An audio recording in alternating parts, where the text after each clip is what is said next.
Good morning. Welcome back to Passionate World Talk Radio. Educate, enlighten, entertain. And this morning on Cool Your Heels with Lillian, our special guest is Kim Hanson, who is the CEO of a new company called Learning RX.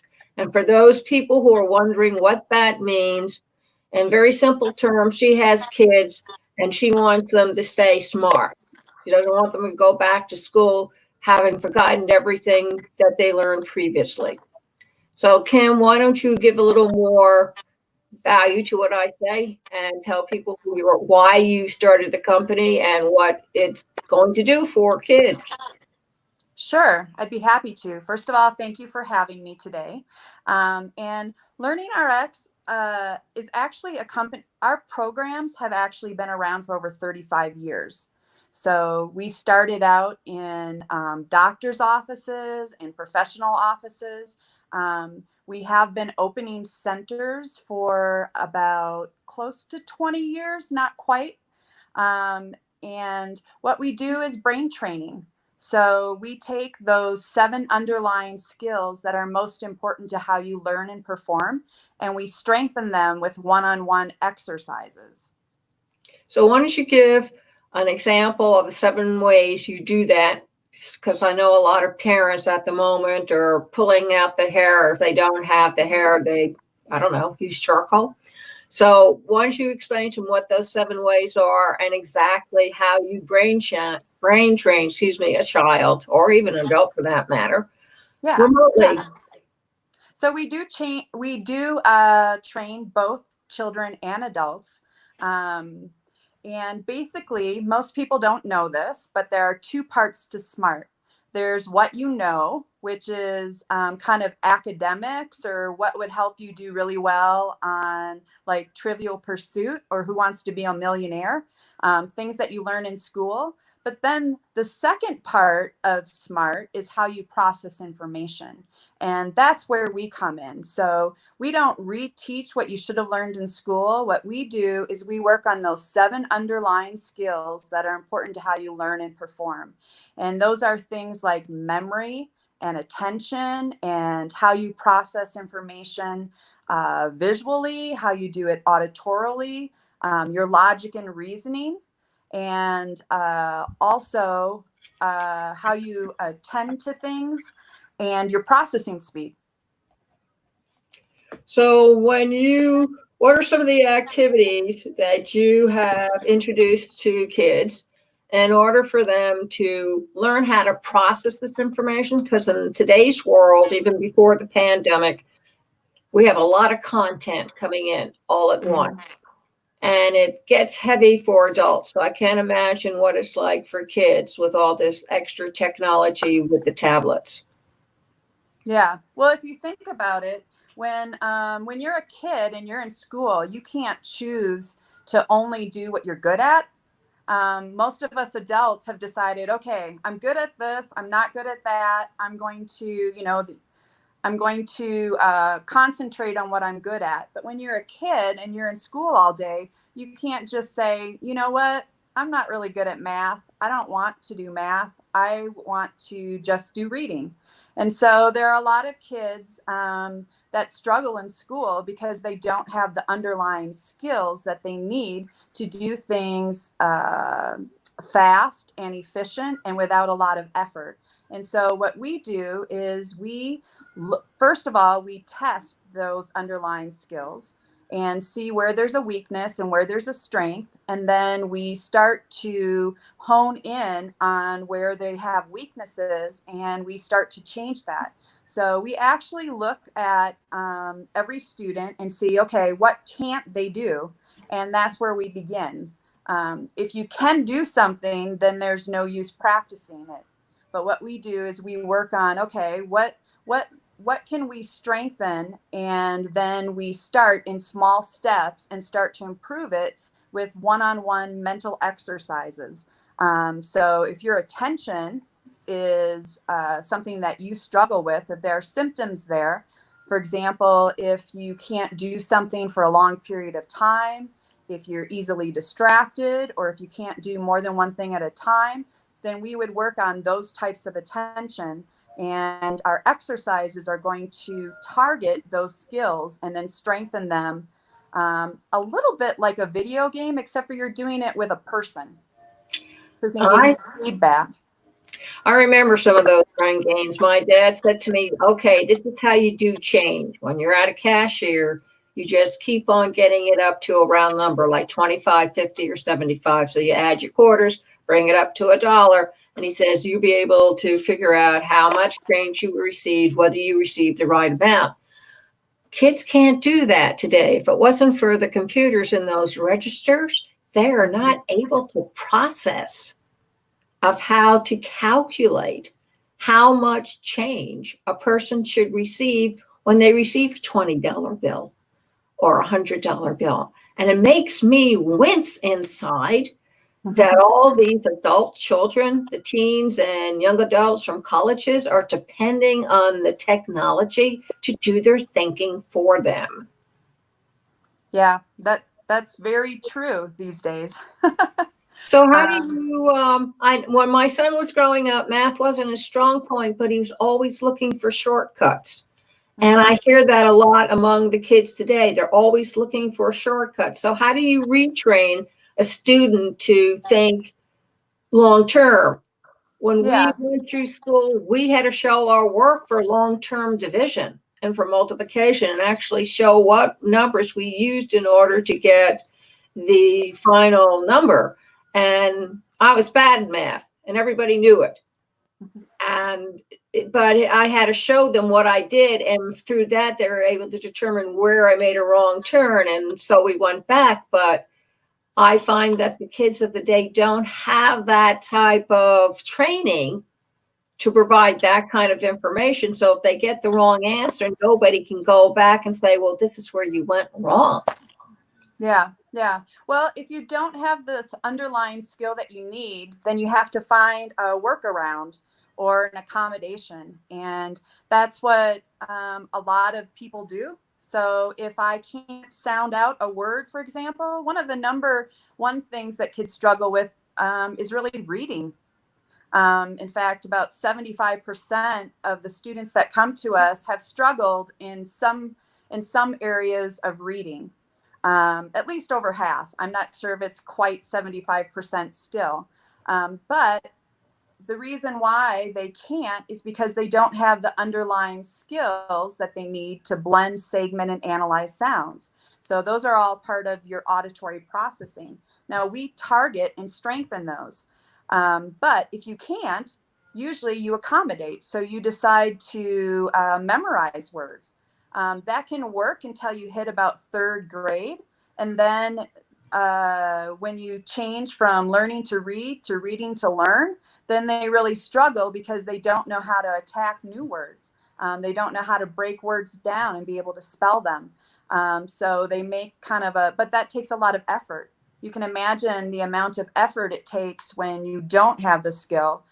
Same thing with math, as you were talking about. If you don't have those underlying skills of being able to break down a problem and solve it, or being able to picture something in your head, then it can be very difficult. And so you've got to try to find accommodations.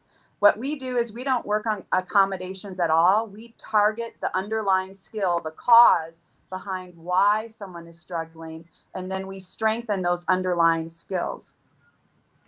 So what's the ages of the students that come in? Is it from K through college, or are there specific ages or levels of education that you deal with? Typically, we start to work around age 5.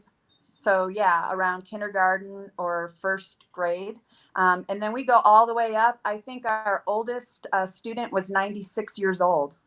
Wow. So we do. I'm Yeah. impressed. I'm impressed. But I know that there are a lot of people who, along the way, they seem to, well, bright lights seem to attract them, kind of like moth to flames. And a lot of them have trouble in the office really concentrating.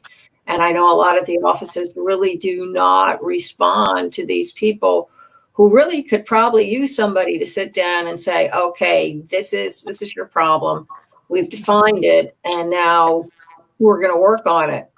I know that my son had ADCT or whatever it's called, and he couldn't concentrate on anything, and he's still having trouble as an adult. But as a student, it was just worse. I mean, he would Yeah. jump and jump and jump and jump. Yeah. Yeah, we've actually worked with a lot of even valedictorians, um, students that did really well in high school when they went off to college. The reason why they did so well is because they had a really good work ethic. So for every hour that another person would put in, they'd put in four. Well, when you get to college, you can't necessarily do that. I mean, you kind of have the shorter classes, and you can't multiply that. You definitely can't multiply that when you get into the workforce. You're paid to be there for that 8 hours. And if it takes you 4 times as long to get something done as the person beside you, you're going to find out that you're not going to have that job for very long, right? So it's Oh, important absolutely. to I have know these what he has to underlying do at skills. home. Yeah, I know what he does at home. He pretty much says, I'm going to work 5 hours and I'm not going to be disrupted. So don't come into my office and bother me. And he puts in the time and he does that. Mm-hmm. But it really is, I think, a struggle for him to sit down and be organized enough. I mean, he's a world class artist. That's he's famous Yeah. and all the other stuff. But Yeah, he one of the managed. ways one of the ways to train and strengthen attention is to actually have amounts of time where you give distraction. For example, when Tiger Woods was a kid and his dad, while he was golfing, instead of, how you're all supposed to be quiet while someone tees off, well, his dad would throw things at him and talk to him and distract him. We actually kind of do that in training. Now, we don't throw things at people, but we do try to distract them, but have them still finish a task. And so what we do is we start to build that ability to really hone in and focus for longer amounts of time. So that's in actually a lot of our training and a lot of our exercises is kind of throwing in those distractions, or also just adding a mental activity on top of it so that you're doing more than one thing at a time. I think it's a great idea because I know that when you get to a dorm or even some of the libraries, there are always people whispering and talking in the library, even though you shouldn't. And there are always going to be distractions around you. And what Mm-hmm. you have to do is find that inner core where you can enter so you won't be distracted by the noise and everything that's around you. Yeah, yeah. No, I don't recommend that while you are studying for something that you put a lot of distractions around you. But if you're really wanting to strengthen and exercise your brain for, an hour or 90 minutes at a time, then throwing those distractions can really improve, not only improve, but it kind of packs down the skill that you've worked on and makes it automatic. You don't want to have to think about picturing something in your head or having to pay attention. Now you've lost track of what you're doing, what you want to do, and our goal is to make these skills automatic so that you don't have to think about them, so that they're so smooth and you can learn so fast and so easy and so efficiently that you can work on the task and not the actual effort it takes to get it done, if that makes sense. Oh, it does, because you see people studying on the train or a bus or even on the subway, and you know that they're taking a course somewhere doing something like that, and they're oblivious to your presence, even though there's 1,000 people packed into that car and people Right. are jiggling or singing or dancing or whatever. If you've ever ridden in a subway, you know what I mean. So, Mm-hmm. and they still manage to get their work done, so they must have developed some kind of outer wall where you cannot really get through so they can continue their studies. Yeah, the best readers, the best drivers don't have to think about the actual process of driving or the actual process of reading. It's just an automatic skill, and now they can focus on what they are reading or where they're driving and who's around them. And that makes a big difference, I think. My husband was an organic chemist, and he would just block out the rest of the world from when he was working. And I mean, the timbers of the house could have fallen on him, and I don't even think he would have noticed. Mm-hmm. Yeah. Now, I have been putting out some Train Your Brain Tuesday episodes.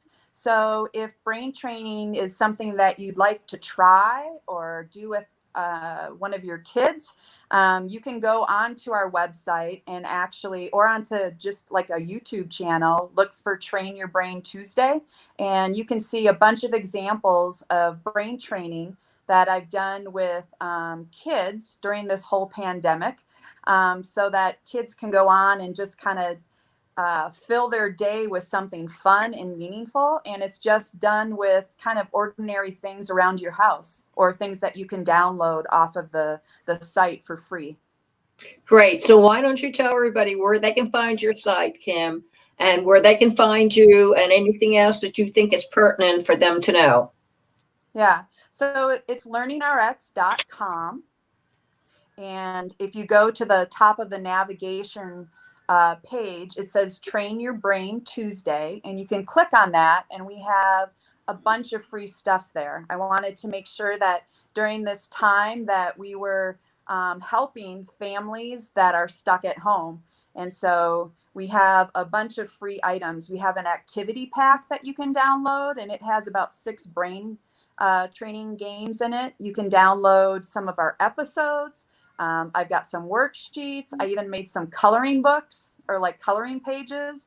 And then you can also, we're doing this for this season, you can download our book that I wrote with my dad. My dad wrote most of it. He's the founder of our company. Name of the book, please. And it's called Unlock the Einstein Inside. And you can download that for free right now. If this is kind of something you're thinking about, or if you have someone in your family that you're worried about, or just someone in your family that you want, to do their very best. You don't have to be struggling to have brain training help you. And if you have any doubt whether it works or not, my 6-year-old has been taking Lego classes online. Mm-hmm. And yesterday he built one of those machines with a crane to it. And he had the pieces moving with the sockets where he could actually raise it up and swing it and attach things to it. So if her brain teasers or anything like this Lego class that my 6-year-old grandson is taking, mm-hmm. then do it, because this is what you want your son and daughter to learn while they're young, so that by the time they get into school, it's second nature to them. Yeah, that's awesome. To build on it. Yeah. Legos are a lot of fun. He built a sewing box for his mom with secret hidden drawers in it that you have to look for. And then he has a little button. If you push it, they all come out. It's at first 6, I was very impressed. Yeah. I know what I was doing at 18, and I wasn't doing any of that at all. So I know that if you get them young enough and start working with them and planting the brain teasers in them, that it will carry them for a lifetime. Yeah. And if you think of something just even as simple as Legos, there are some underlying skills that are important. Being able to have logic and reasoning helps you plan for how you're going to put that together, where you're going to start, what would be the next step. Visual processing helps you to picture what's not there. So there are a lot of skills, even short-term memory, if you're looking at a plan, but then you have to go and build that. So, the neat thing about cognitive skills is it's not just for school, but it's for everyday life. It'll help you with your chores. It'll help you at work. Really just anything that you do. When you have strong underlying skills, then there's really an advantage that you have to being able to perform and to learn new things. And to emphasize that, he made me a cell phone holder. He showed me how to put it together with the Legos. Look at that. This is my cell phone holder, folks. And I put my cell phone in there, and I don't have to worry about where it is on my desk. It will not get buried under paper, and I love it. So the brain thing is a real brain training. It's something that's very important, and I hope you take up Kim Hanson, on Learning RX very seriously, because you can really give your child a gift of brain and learning how to use it. And believe it or not, I hear a lot of employers tell me that the employees, a lot of them don't understand how to communicate or process the information. And that's why they don't get hired, even though they may have a master's degree. So please take what Kim is saying seriously, folks, because it's very important. Yeah, there are a lot of educators that are talking about, typically during the summer, they talk about, a summer slide. And they're now looking at what will probably be the COVID-19 slide, which even goes a lot longer than your typical summer, since a lot of kids have been, maybe out of school for up to 5 months. And, getting back into the swing of things, either in the fall or maybe even later, we don't really know. They're going to be behind. And, now is a great time to do brain training so that when they go back to school, they're ready and they're energized and they have those underlying skills that they need. One of the big obstacles to families in the past have been just that they don't have time. They have such busy schedules with practices and lessons and sports and lessons and all the things that they have. Well, we're kind of in a situation now where the one thing that we do have is time. And so this is a great time to look into brain training, and to amp up those skills for your kids, or for yourself. Absolutely. Don't let your brain go on vacation unless it's supposed to be. Keep it going and flowing. And remember this, that you've never finished with education. It's a self-sustaining prophecy that you will have to keep on educating yourself until the day you die. And a good way of helping yourself is to go to Kim Hanson's Tuesday training for brains and keep your brain active. Have it lift some weights. Yep. And we do that not only in the United States. We have about 70 centers here, but we're also worldwide. So we're in 40 plus countries, all around the world. So there's opportunity to train your brain no matter where you're listening from. That is awesome. Well, ladies and gentlemen, thank you for coming and listening to Cool Your Heels with Lillian and our special guest, Kim Hanson. And if you wish to contact her or go and find about Brain Tuesday, it's learningrx.com. So please go and do it. If not for yourself, for your grandchildren or your great grandchildren, and give them the edge that they're going to need. You can see this video all over again at amfm247.com Tuesday evening from 8 to 9 p.m. You can see it at https://passionateworldtalkradio.com. Menu right-hand side of the page, scroll down, find Cool Your Heels, click on it, and voila, it should be up there sometime within the next 72 hours. You can also see it on youtube.com/PWR Network /PWR Talk Radio, also on Facebook Live /Lillian Caldwell 35, Twitter, LinkedIn. You can also hear the audio on iTunes, iHeart, Spreaker, Google, you name it, we're there. And if you have an Amazon Alexa, you can actually ask it to play it for you and it will play the audio for you. How cool is that? So super cool. So before you go away and stray, Rivero had this to say: in the late 18th century, style is nothing, but nothing is without its style. Think about that. Thank you all very much for listening. And remember, stay healthy. Thank you. God bless.